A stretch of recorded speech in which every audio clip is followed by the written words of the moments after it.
Last week I showed you this magnificent piece of machinery. Depending on the type of attachment fitted, it can be used for jumps, as well as a replacement for your ordinary form of transport, so long as your destination is always at the bottom of a massive hill. Today, however, I'm going to push the limits and find out how fast this thing can really go. Attempt 1 saw me walk all the way to the top of my suburb, and for most of the 3-minute ride the bucket scooter sat comfortably around 40 km an hour.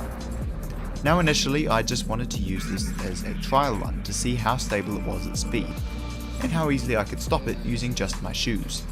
But on the steepest part, I let off the brakes and managed 58 km an hour.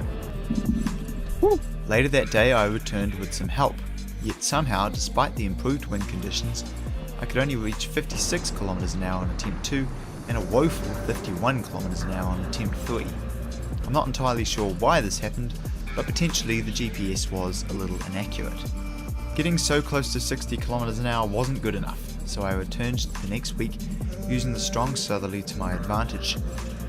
I got the line into the street just right, and scraped 61 km an hour as the road began to flatten out. 4 attempts in, and with the steepest street in the suburb beckoning, I put it all on the line for one final top speed attempt.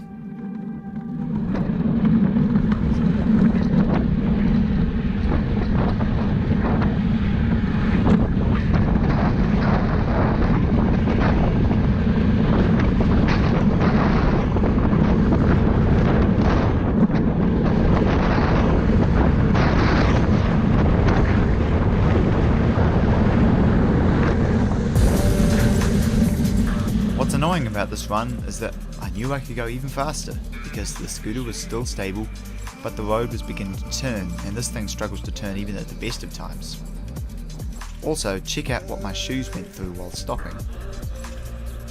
So I'm not sure if that really is a world record or not, but it's certainly as fast as I'm prepared to go on local roads. In the future I'd like to try and go even faster, but I need to find a smooth, straight, steep road that has no cars on it at all. I've got a few ideas in mind, but in the meantime 64 km an hour will have to do. Well, I hope you enjoyed this episode, and it will be great to see you again next week. See ya!